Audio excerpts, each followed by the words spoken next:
Hello everyone, welcome to the series of Schemes for Prelims. In this particular video, we are going to talk about one more important topic which was very important for UPSC, APPSC and TSPSC groups as well.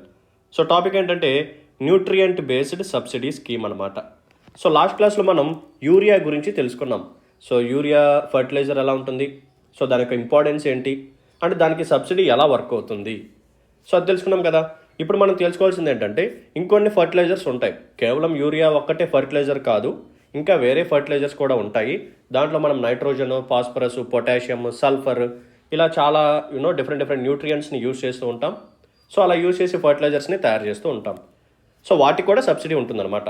యూరియాలో కేవలం nitrogen మాత్రమే ఉంటుంది, ఓకేనా. So యూరియాలో almost 46% కేవలం nitrogen మాత్రమే ఉంటుంది.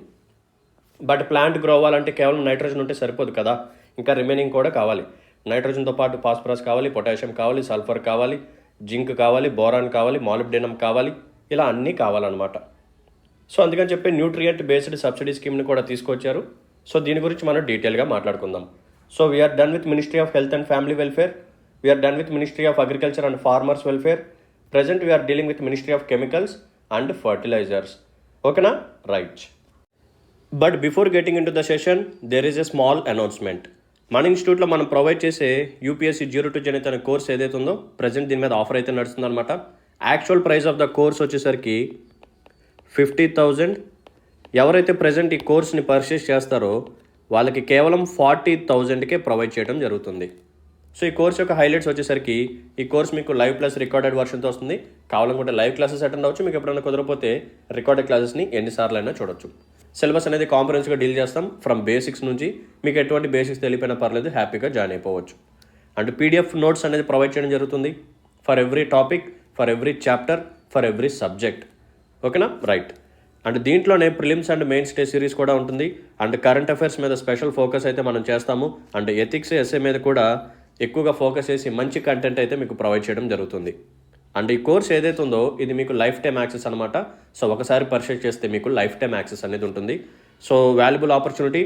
So just 40,000గా వస్తుంది. ఈ 40,000 ఒకేసారి పే చేసినా పర్లేదు, ఈఎంఐ ఆప్షన్ కూడా ఉంటుందన్నమాట. సో ఎవ్రీ మంత్ 5,000 పే చేస్తే సరిపోతుంది. ఇలా 8 months పే చేస్తే ఈ బ్యూటిఫుల్ కోర్స్ మీ చేతిలో ఉంటుంది. అడ్మిషన్స్ కోసం ఈ నెంబర్ని కాంటాక్ట్ చేయండి, 6305955532. Now without any further delay let's start our session. Welcome to Saaram Sampathrao education. This is Venkat. So let's start our discussion with nutrient based subsidy scheme. So ఒక ఫర్టిలైజర్లో ఉండే న్యూట్రియంట్స్ని బేస్ చేసుకొని వాటికి మనం సబ్సిడీని ప్రొవైడ్ చేస్తూ ఉంటాము. సో ఈ పర్టికులర్ ప్రోగ్రామ్ ఏదైతే ఉందో it comes under ministry of chemicals and fertilisers, ఓకేనా. It comes under ministry of chemicals and fertilisers. So దీని కింద ఒక డిపార్ట్మెంట్ ఉంటుంది. సో ఆ డిపార్ట్మెంట్ పేరే డిపార్ట్మెంట్ ఆఫ్ ఫర్టిలైజర్స్. సో వీళ్ళు ఈ పర్టికులర్ ప్రోగ్రామ్ని ఇంప్లిమెంట్ చేస్తూ మానిటరింగ్ చేస్తూ ఉంటారు. ఈ పర్టికులర్ ప్రోగ్రామ్ ఏదైతే ఉందో it is a central sector scheme. It is a central sector scheme అంటే ఈ స్కీమ్కి అయ్యే కంప్లీట్ ఖర్చు మొత్తం సెంట్రల్ గవర్నమెంట్ పెట్టుకుంటుందన్నమాట. సో ఇది కూడా మనకు తెలిసిన విషయమే. ఈ పర్టికులర్ ప్రోగ్రామ్ని 2010లో లాంచ్ చేయడం జరిగింది ఆన్ April 1st.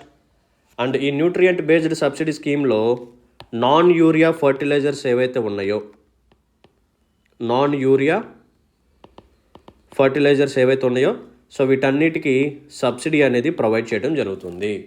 ఎందుకంటే యూరియాకి ఆల్రెడీ వేరే చోట మనం ప్రొవైడ్ చేస్తున్నాం అండర్ యూరియా సబ్సిడీ స్కీమ్, ఓకేనా. సో యూరియా సబ్సిడీ స్కీమ్లో యూరియా ఫర్టిలైజర్కి అక్కడ సబ్సిడీ ప్రొవైడ్ చేయడం జరుగుతుంది. సో యూరియా కాకుండా ఇంకా రిమైనింగ్ ఫర్టిలైజర్స్ ఏవైతే ఉన్నాయో సో వాటిలో మనం నైట్రోజన్, ఫాస్ఫరస్, పొటాషియం కూడా వీటన్నిటిని యూజ్ చేస్తూ ఉంటాం. సో ఇటువంటి ఫర్టిలైజర్స్కి ఈ పర్టికులర్ స్కీమ్ కింద సబ్సిడీ ప్రొవైడ్ చేయడం జరుగుతుంది, ఓకేనా, right. Sir what is the objective? ఈ పర్టికులర్ ప్రోగ్రామ్ యొక్క ఆబ్జెక్టివ్ ఏంటి, మెయిన్ ఎయిమ్ ఏంటంటే to promote soil fertility. Soil ఫర్టిలిటీని ప్రమోట్ చేయడం కోసం. సో ఎప్పుడైతే మనం సాయిల్ ఫర్టిలిటీని డెవలప్ చేస్తామో, ఇంప్రూవ్ చేస్తామో ఆటోమేటిక్గా అగ్రికల్చర్ అవుట్పుట్ కూడా పెరుగుతుంది. సో నువ్వు సాయిల్ ఫర్టిలిటీని ఇంప్రూవ్ చేస్తే అగ్రికల్చర్ అవుట్పుట్ పెరుగుతుంది. సో దీని ద్వారా ఈ పర్టికులర్ ఫార్మర్స్ ఎవరైతే ఉన్నారో వీళ్ళకి మంచి ఇన్కమ్ అనేది వస్తుందన్నమాట. సో హై ఈల్డ్ వస్తే సో ఎక్కువగా అమ్ముకోవచ్చు, సో మంచి ప్రైస్ అనేది వస్తుంది, సో ఆటోమేటిక్గా ఫార్మర్స్ యొక్క ఇన్కమ్ అనేది రైజ్ అవుతుంది. ఓకేనా, రైట్. సో ఇప్పుడు ఈ పర్టికులర్ ప్రోగ్రామ్ గురించి ఇంకొంచెం డీటెయిల్గా మనం మాట్లాడుకుందాం. సో లాస్ట్ క్లాస్లో మనం యూరియా బేస్డ్ సబ్సిడీ స్కీమ్ గురించి మాట్లాడుకున్నాం. సో ఈ యూరియా బేస్డ్ సబ్సిడీ స్కీమ్లో ఎంఆర్పిని ఎవరు డిసైడ్ చేస్తారు అంటే గవర్నమెంట్ డిసైడ్ చేస్తుంది. సో గవర్నమెంట్ చేసిన ఎంఆర్పి ధరకే మ్యానుఫ్యాక్చరర్ అమ్ముతాడు, ఆ ఎంఆర్పిని బ్యాగ్ మీద కూడా ప్రింట్ చేస్తాడు. సో ఆ పర్టికులర్ మ్యానుఫ్యాక్చరర్ ఎవడైతే ఉన్నాడో అతనికి అయ్యే ప్రొడక్షన్ కాస్ట్ అండ్ అతను అమ్మిన ఎంఆర్పి, ఈ రెండింటికి మధ్య ఉన్న డిఫరెన్స్ అమౌంట్ని గవర్నమెంట్ ఆఫ్ ఇండియా ఏం చేసిందంటే ఆ పర్టికులర్ మ్యానుఫ్యాక్చరర్కి సబ్సిడీ రూపంలో డైరెక్ట్గా అతనికి ఇచ్చేసింది అనమాట, డైరెక్ట్గా మ్యానుఫ్యాక్చరర్కి ఇచ్చేసింది. సో పర్టికులర్ ఫర్టిలైజర్ని తయారు చేయడానికి ఒక 45 kgs వెయిట్ ఉన్న బ్యాగ్ని తయారు చేయడానికి ఆ పర్టికులర్ మ్యానుఫ్యాక్చరర్కి ఒక 1000 కానీ 1500 కానీ 2000 కానీ పడితే అతను ఎంఆర్పికి బయట 242 రూపీస్కి అమ్మితే సో ఈ రిమైనింగ్ అమౌంట్ 1000 కానీ 1500 కానీ ఏదైతే ఉందో ఆ అమౌంట్ గవర్నమెంట్ ఆఫ్ ఇండియానే మ్యానుఫ్యాక్చరర్కి వేసేస్తుంది. ఇదంతా మనం లాస్ట్ క్లాస్లో మాట్లాడేసుకున్నాం ఆల్రెడీ. ఓకేనా, రైట్. బట్ ఇప్పుడు ఏం జరుగుతుంది, న్యూట్రియంట్ బేస్డ్ సబ్సిడీ స్కీమ్లో ఏం జరుగుతుందంటే ఎంఆర్పిని గవర్నమెంట్ ఆఫ్ ఇండియా డిసైడ్ చేయదు. ఇక్కడ ఇదే డిఫరెన్స్. ఎంఆర్పిని మ్యానుఫ్యాక్చరర్కే వదిలేస్తుంది అనమాట. Manufacturer will decide the MRP of fertiliser. ఓకేనా, సో మ్యానుఫ్యాక్చరరే ఆ పర్టికులర్ బ్యాగ్ మీద ఎంఆర్పిని ప్రింట్ చేస్తాడు, అతనికి ఎంత ఎంఆర్పి అయిందో దాన్ని అంతా క్యాలిక్యులేట్ చేసి అతనే అమ్ముతాడు అనమాట. బట్ ఇక్కడ సబ్సిడీ ఎలా ప్రొవైడ్ చేస్తారంటే government of India will calculate. So ఈ పర్టికులర్ మ్యానుఫ్యాక్చరర్ ఎవడైతే ఉన్నాడో సో ఇతను ఎన్ని కేజీస్ నైట్రోజన్ని అమ్ముతున్నాడు, ఎన్ని కేజీస్ ఫాస్ఫరస్ని అమ్ముతున్నాడు, ఎన్ని కేజీస్ పొటాషియంని అమ్ముతున్నాడు, ఎన్ని కేజీస్ సల్ఫర్ని అమ్ముతున్నాడు, వీటన్నిటిని క్యాలిక్యులేట్ చేసి సో నైట్రోజన్కి పర్ కేజీ ఇంత అమౌంట్ అని చెప్పి గవర్నమెంట్ ఆఫ్ ఇండియా డిసైడ్ చేస్తుంది. సో ఒక్కొక్క నైట్రోజన్ కేజీకి ఎంత ఉందో మనం లాస్ట్లో మాట్లాడుకుందాం. అండ్ నెక్స్ట్ ఫాస్ఫరస్ 1 kgకి ఇంత అమౌంట్ అని చెప్పి ఇస్తుంది అనమాట. నెక్స్ట్ పొటాషియంకి సో నువ్వు ఎన్ని కేజీస్ అమ్మితే సో కేజీ లెక్కన ఇంత అమౌంట్ ఇస్తుంది అనమాట. సో ఇలా government of India per KG కింద న్యూట్రియంట్స్కి సబ్సిడీ ఇస్తుంటుంది, డైరెక్ట్గా మ్యానుఫ్యాక్చరర్కి ఇచ్చేస్తుంది అనమాట. ఫర్ సపోజ్ ఒక మ్యానుఫ్యాక్చరర్ 10 kgs నైట్రోజన్ అమ్మాడు అనుకోండి, just for example. So government of India ఉంటుందంటే ఓకే నైట్రోజన్కి పర్ కేజీ నేను ఒక 50 రూపీస్ ఇస్తున్నాను కదా, సో 10 kgs కదా, ఓకే టేక్ దిస్ 500 రూపీస్. ఓకేనా, సో ఇలా ఎన్ని కేజీస్ అయితే అతను అమ్ముతాడో ఫార్మర్కి సో ఆ కేజీస్ని క్యాలిక్యులేట్ చేసి నైట్రోజన్కి ఒక వాల్యూ ఉంటుంది, ఫాస్ఫరస్కి ఒక రేట్ ఉంటుంది, పొటాషియంకి ఒక రేట్ ఉంటుంది, సల్ఫర్కి ఒక రేట్ ఉంటుంది అనమాట. సో న్యూట్రియంట్ని బట్టి ప్రైస్ అనేది మారుతుంది. ఇది కూడా ఇంపార్టెంట్, గుర్తుపెట్టుకోవచ్చు. ఇలా కూడా క్వశ్చన్ అడగవచ్చు. ఓకేనా, సో ఏమని అడగవచ్చు అంటే న్యూట్రియంట్ బేస్డ్ సబ్సిడీ స్కీమ్లో ప్రతి న్యూట్రియంట్కి ఈక్వల్ అమౌంట్ ఆఫ్ సబ్సిడీని ప్రొవైడ్ చేస్తుంది గవర్నమెంట్ ఆఫ్ ఇండియా అంటాడు. It is wrong statement. So నైట్రోజన్కి కొంచెం ఎక్కువ రేట్ ఉంటుంది, ఫాస్ఫరస్కి ఒక రేట్ ఉంటుంది, పొటాషియంకి ఒకటి ఉంటుంది, సల్ఫర్కి ఒక ప్రైస్ అనేది ఉంటుంది సబ్సిడీ. సో ఆ ప్రైజెస్ లాస్ట్లో నేను చెప్తాను. సో అవి కూడా మీరు చూడొచ్చు, ఎందుకంటే ఆ ప్రైజెస్ అనేది మారుతూ ఉంటాయి. సో ఎప్పుడైతే క్యాబినెట్ అప్రూవల్ చేసి డెసిషన్ తీసుకుంటుందో సో అప్పుడు ప్రైజెస్ అనేది పెరగడం తగ్గడం కొంచెం అటు ఇటు అవుతుంటాయి. సో అది జస్ట్ డైనమిక్ అంటే అంత ఎక్కువగా దాని మీద ఫోకస్ చేయాల్సిన అవసరం లేదు. జస్ట్ ఫోకస్ చేయాల్సింది ఏంటంటే ప్రతి న్యూట్రియంట్కి సేమ్ అమౌంట్ ఆఫ్ సబ్సిడీ అయితే ప్రొవైడ్ చేయదు. ఓకేనా, సో యూరియా ఏదైతే ఉందో దాని యొక్క ఎంఆర్పి మాత్రం గవర్నమెంట్ ఆఫ్ ఇండియా డిసైడ్ చేస్తుంది. But nutrient based subsidy scheme fertilisers ఏవైతే ఉన్నాయో వీటి యొక్క ఎంఆర్పి మాత్రం గవర్నమెంట్ ఆఫ్ ఇండియా డిసైడ్ చేయదు, మ్యానుఫ్యాక్చరర్ విల్ డిసైడ్. అండ్ అతను ఎన్ని కేజీస్ అయితే అమ్ముతాడో సో ఆ కేజీస్ని లెక్కేసుకొని సో దానికి తగ్గట్టుగా సబ్సిడీ అనేది గవర్నమెంట్ ఆఫ్ ఇండియా మ్యానుఫ్యాక్చరర్కి ప్రొవైడ్ చేస్తూ ఉంటుంది.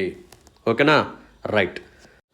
సో ఇంకొక ఇంపార్టెంట్ పాయింట్ ఏంటంటే ఈ న్యూట్రియంట్ బేస్డ్ సబ్సిడీ స్కీమ్ కింద అరౌండ్ 25 గ్రేడెడ్ ఫర్టిలైజర్స్కి కవరేజ్ ఉందన్నమాట.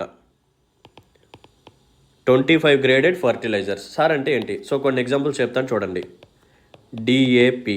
సో డిఏపి అనేది కూడా ఒక ఫర్టిలైజర్ అనమాట. సో దీని ఫుల్ ఫామ్ ఏంటంటే డైఅమోనియం ఫాస్ఫేట్.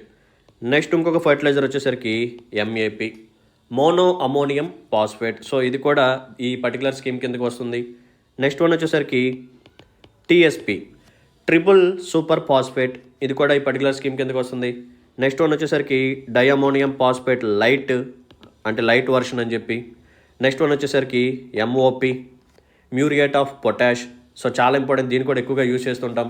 మన ఇండియాలో ఎక్కువగా యూజ్ చేసే ఫర్టిలైజర్స్ ఏంటంటే డిఏపి అండ్ ఎంఓపి. ఓకేనా. నెక్స్ట్ వన్ వచ్చేసరికి ఎస్ఎస్పి, సింగిల్ సూపర్ ఫాస్ఫేట్. ఇలా ఒక 25 గ్రేడెడ్ ఫర్టిలైజర్స్ ఉంటాయి. సో వాటన్నిటికీ న్యూట్రియంట్ బేస్డ్ సబ్సిడీ స్కీమ్ కింద సబ్సిడీస్ అనేది ప్రొవైడ్ చేస్తుంటుంది. Depends upon the nutrients they have used. So ideal weightage వచ్చేసరికి ఎన్పికే రేషియో 4:2:1 అని చెప్తూ ఉంటారు. సో ఒక పర్టికులర్ బ్యాగ్లో 4 parts నైట్రోజన్ ఉండాలి, అండ్ 2 parts ఫాస్ఫరస్ ఉండాలి, అండ్ 1 part వచ్చేసరికి పొటాషియం ఉండాలి. ఎక్కువగా మనం నైట్రోజన్ని మిక్స్ చేయాలన్నమాట ఆ పర్టికులర్ ఫర్టిలైజర్లో, ఎందుకంటే నైట్రోజన్ చాలా అంటే చాలా essential plant growth and development కోసం. ఓకేనా, రైట్. సో ఈ పర్టికులర్ స్కీమ్లో ఏ న్యూట్రియంట్స్కి సబ్సిడీ ఉంటుంది ఇది కూడా మనం తెలుసుకుందాం. ఏ న్యూట్రియంట్స్కి సబ్సిడీ ఉంటుంది. సో ఫస్ట్ వచ్చేసరికి నైట్రోజన్, ఫాస్ఫరస్, పొటాషియం. ఓకేనా. లాస్ట్ వన్ వచ్చేసరికి సల్ఫర్. ఈ 4టికి న్యూట్రియంట్ బేస్డ్ సబ్సిడీ స్కీమ్ కింద మనం ప్రొవైడ్ చేస్తూ ఉంటాం అన్నమాట. రైట్. అండ్ ఎడిషనల్గా కూడా మనం ఇంకొక దానికి కూడా ప్రొవైడ్ చేస్తున్నాం. అవేంటంటే బోరాన్ అండ్ జింక్. సో ఈ న్యూట్రియంట్స్కి కూడా సబ్సిడీ అనేది ప్రొవైడ్ చేయడం జరుగుతుంది. సో ఇందులో నైట్రోజన్, ఫాస్ఫరస్, పొటాషియం ఏవైతే ఉన్నాయో వీటిని మనం ప్రైమరీ న్యూట్రియంట్స్ అని చెప్పి మెన్షన్ చేస్తాం. అండ్ సల్ఫర్ ఏదైతే ఉందో దీన్ని సెకండరీ న్యూట్రియంట్ అని చెప్పి మెన్షన్ చేస్తూ ఉంటాం. అండ్ ఇవి ఎడిషనల్ అనమాట. ఓకేనా. సో రెగ్యులర్గా నైట్రోజన్కి, ఫాస్ఫరస్కి, పొటాషియంకి, సల్ఫర్కి ఈ 4టికి సబ్సిడీ ప్రొవైడ్ చేయడం జరుగుతుంది. It is common. బట్ అప్పుడప్పుడు బోరాన్కి, జింక్కి కూడా సబ్సిడీ అనేది ప్రొవైడ్ చేస్తూ ఉంటారు ఈ పర్టికులర్ స్కీమ్ ద్వారా. ఓకేనా. So 25 graded fertilisers. సో అవేంటో చూసాము. DAP, MAP, TSP and DAP lite, SSP, MOP. So NPK ratio కూడా చూసాం. ఐడియల్ రేషియో 4:2:1 లాగా మెయింటైన్ చేస్తూ ఉంటారు. సో దాన్ని మనం కరెక్ట్గా మెయింటైన్ చేయాలి. చాలామంది ఫార్మర్స్ ఏం చేస్తున్నారంటే సో యూరియాని ఎక్కువగా యూజ్ చేయడం ద్వారా సాయిల్కి కేవలం నైట్రోజన్ మాత్రమే అందుతుంది, కానీ ఇంకా రిమైనింగ్ ఎసెన్షియల్ న్యూట్రియంట్స్ రావట్లేదు. సో ఎందుకంటే ప్లాంట్ గ్రోత్ అవ్వాలంటే చాలా కావాలి, కేవలం నైట్రోజన్ ఒకటి ఉంటే సరిపోదు, అంతే కదా. So plant requires nitrogen, phosphorus, potassium, zinc, magnesium, manganese, copper, boron, zinc, molybdenum ఇవన్నీ కావాలన్నమాట. ఇవన్నీ ఉంటేనే ఓవరాల్ గ్రోత్ అండ్ డెవలప్మెంట్ అనేది బాగుంటుంది. అర్థమైందా? రైట్. సో ఒకసారి ఈ పర్టికులర్ స్కీమ్ యొక్క ఆబ్జెక్టివ్స్ మనం మాట్లాడదాం. What are the objectives of nutrient based scheme? So first of all soil ఫర్టిలిటీని ఇంప్రూవ్ చేయాలి. దీని ద్వారా అగ్రికల్చర్ ప్రొడక్టివిటీ పెరుగుతుంది అండ్ ఫార్మర్స్కి ఇన్కమ్ అనేది వస్తుందన్నమాట. అండ్ ఫార్మర్స్కి సఫిషియంట్ అమౌంట్ ఆఫ్ ఫర్టిలైజర్స్ అవైలబుల్గా ఉంటాయి, అది కూడా అఫోర్డబుల్ కాస్ట్లో అవైలబుల్గా ఉంటుందన్నమాట. సో ఒక side urea based subsidy scheme కింద యూరియాని ప్రొవైడ్ చేస్తున్నాము, న్యూట్రియంట్ బేస్డ్ సబ్సిడీ స్కీమ్ కింద ఈ న్యూట్రియంట్స్ని కూడా ప్రొవైడ్ చేస్తున్నాం. సో ఫార్మర్ ఏం చేయాలంటే యూరియాని తీసుకొని దాన్ని అండ్ ఈ ఫర్టిలైజర్స్లో ఉన్న ఇంకా రిమైనింగ్ ఎసెన్షియల్ న్యూట్రియంట్స్ని కూడా మిక్స్ చేసి సో ఎంతైతే క్వాంటిటీ స్ప్రే చేయాలో అంత క్వాంటిటీ స్ప్రే చేస్తే సరిపోతుంది అనమాట. ఓకేనా, రైట్. సో ఎప్పుడైతే పర్టికులర్ ప్రోగ్రామ్ని మనం సక్సెస్ఫుల్గా ఇంప్లిమెంట్ చేస్తామో అండ్ ఫార్మర్స్కి మనం సరైన అవేర్నెస్ని క్రియేట్ చేసి సాయిల్ ఫర్టిలిటీ గురించి ఎక్స్ప్లెయిన్ చేసి అండ్ ప్లాంట్కి కావాల్సిన ఎసెన్షియల్ న్యూట్రియంట్స్ కేవలం నైట్రోజన్ మాత్రమే కాదు, రిమైనింగ్కి కూడా కావాలి. మీరు ఇష్టం వచ్చినట్టు యూరియాని యూజ్ చేస్తున్నారు, ఎందుకంటే యూరియా చాలా అంటే చాలా తక్కువ ప్రైస్కి వస్తుంది కాబట్టి. ఇమాజిన్ చేసుకోండి, 45 kgs బ్యాగ్ జస్ట్ 242 రూపీస్కే వస్తుందన్నమాట. సో అంత తక్కువగా వస్తుంది కాబట్టి ఆటోమేటిక్గా ఫార్మర్స్ ఏం చేస్తారంటే సో యూరియా ఒకటి జల్లితే సరిపోతుందిలే, ఇదే ఫర్టిలైజర్ కదా, సో ఇంకేం అవసరం లేదని చెప్పి కేవలం యూరియాని మాత్రమే యూజ్ చేస్తున్నారు. సో ప్లాంట్కి it is like over dose of nitrogen, ఇంకా రిమైనింగ్ రావట్లా. అంతే ఇమాజిన్ చేసుకోండి, మన బాడీకి కేవలం కార్బోహైడ్రేట్స్ వస్తే సరిపోతుందా? లేదు కదా. ప్రోటీన్స్ కావాలి, విటమిన్స్ కావాలి, మినరల్స్ కావాలి అండ్ హెల్దీ ఫ్యాట్స్ కావాలి.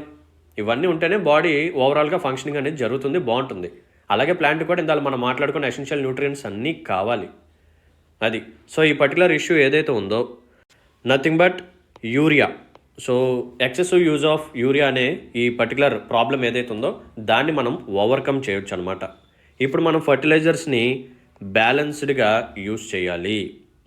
సో దీని ద్వారా ఏం జరుగుతుందంటే లోకల్ ఫర్టిలైజర్ స్టోర్స్ లేకపోతే కంపెనీస్, మ్యానుఫ్యాక్చరర్స్ ఏవైతే ఉన్నాయో ఈ లోకల్ మ్యానుఫ్యాక్చరింగ్ సెక్టర్ ఏదైతే ఉందో అది బాగా గ్రోత్ అవుతుంది. ఓకేనా.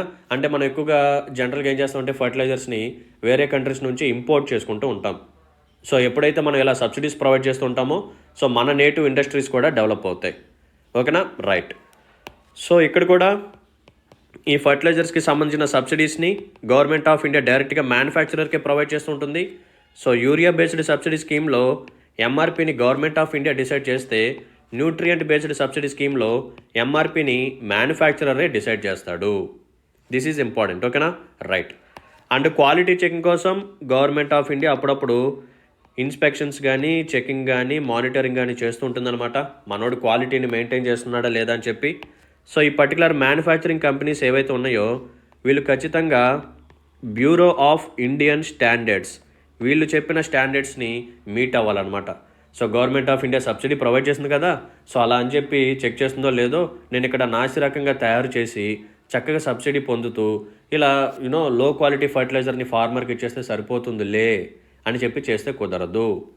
ఖచ్చితంగా బ్యూరో ఆఫ్ ఇండియన్ స్టాండర్డ్స్ అని ఏదైతే ఉందో సో వాళ్ళు పెట్టిన స్టాండర్డ్స్ని ఈ పర్టికులర్ ఫర్టిలైజర్ మీట్ అవ్వాలి. ఖచ్చితంగా క్వాలిటీని మెయింటైన్ చేయాలి. ఓకేనా, రైట్.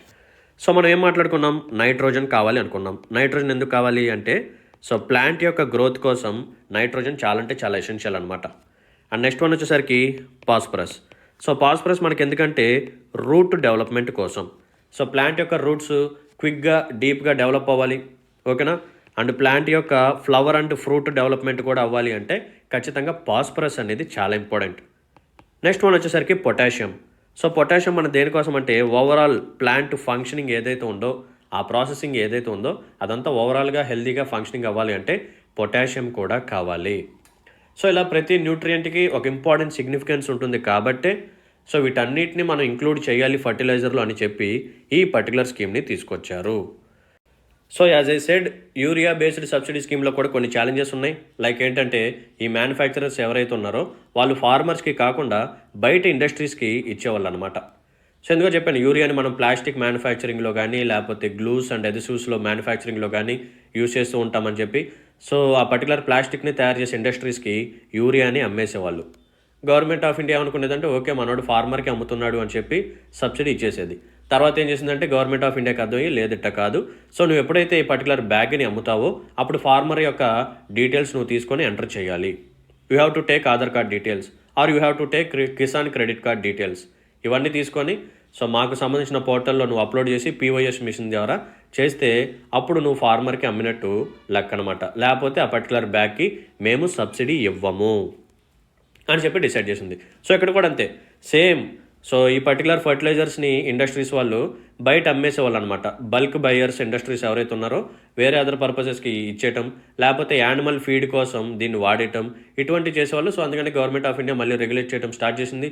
సో దీన్ని కూడా పీఓఎస్ మిషన్స్ ద్వారా మీరు ఎప్పుడైతే రైతుకి అమ్ముతారో సో డీటెయిల్స్ తీసుకొని అమ్మండి, అప్పుడే మేము మీకు సబ్సిడీ ప్రొవైడ్ చేస్తామని చెప్పి క్రిస్టల్ క్లియర్గా చెప్పడం జరిగింది. సో చాలామంది ఏం చేస్తున్నారు తెలుసా, మన ఇండియాలో మ్యానుఫ్యాక్చరింగ్ అయిన ఈ ఫర్టిలైజర్స్ని బంగ్లాదేశ్కి నేపాల్కి అక్కడ కూడా ట్రాఫికింగ్ చేస్తున్నారు. ఇంత దారుణంగా తయారైంది ఏంటి, ఫర్టిలైజర్స్ని కూడా వేరే కంట్రీకి దొంగదారిలో ట్రాఫికింగ్ చేయడం స్టార్ట్ చేశారు. అది సో నేను ఇందా చెప్పాను. సో ప్రైజెస్ కూడా చెప్తానని చెప్పి సో ఈ ఇయర్ లేటెస్ట్ డేటా ప్రకారం నైట్రోజన్కి government of India is providing 47 rupees per kg. So కేజీకి 47 రూపీస్ ప్రొవైడ్ చేస్తుంది అనమాట. అండ్ నెక్స్ట్ వన్ వచ్చేసరికి పాస్పరస్. సో పాస్పరస్కి government of India is providing 20 rupees per kg. And next one వచ్చేసరికి potassium. For potassium government of India is providing 2.38 rupees per kg. And last one వచ్చేసరికి sulphur. దీనికి government of India is providing 1.89 rupees per kg. So ఇక్కడ చూసారా ఎక్కువ దేనికి ఇస్తుంది amount, 47 రూపీస్కి ఇస్తుంది. అండ్ నెక్స్ట్ 20 రూపీస్ వచ్చేసరికి పాస్పరస్, 2.38 వచ్చేసరికి పొటాషియం అండ్ 1.89 రూపీస్ వచ్చేసరికి సల్ఫర్. సో నేను అందుకే చెప్పాను ఈ న్యూట్రియంట్ బేస్డ్ సబ్సిడీ స్కీమ్ కింద ప్రతి న్యూట్రియంట్కి ఈక్వల్ అమౌంట్ అయితే ఇవ్వట్లేదు, ప్రతి న్యూట్రియంట్కి ఈక్వల్ అమౌంట్ ఆఫ్ సబ్సిడీ అయితే ప్రొవైడ్ చేయట్లేదు. సో మోస్ట్ ఇంపార్టెంట్ ఇలా కూడా అడగవచ్చు. అర్థమైందా, right. So with this we successfully completed our discussion on nutrient based subsidy scheme. So చాలా అంటే చాలా కాంప్రహెన్సివ్గా మనకి ఎగ్జామ్ పాయింట్ ఆఫ్ వ్యూలో నేను డిస్కస్ చేయడం జరిగింది. సో మీకు కానీ నాకు ఎఫర్ట్స్ని కానీ అక్నాలెడ్జ్ చేయాలని చెప్పి అనిపిస్తే please hit the like button and మీ యొక్క వాల్యుబుల్ కామెంట్ని మెన్షన్ చేయండి. ఇంకా ఎవరైనా సరే మన ఛానల్ని సబ్స్క్రైబ్ చేసుకున్న వాళ్ళు ఉంటే please do subscribe. So thanks for watching this video. See in the next session. Until then take care. Bye. జై హింద్.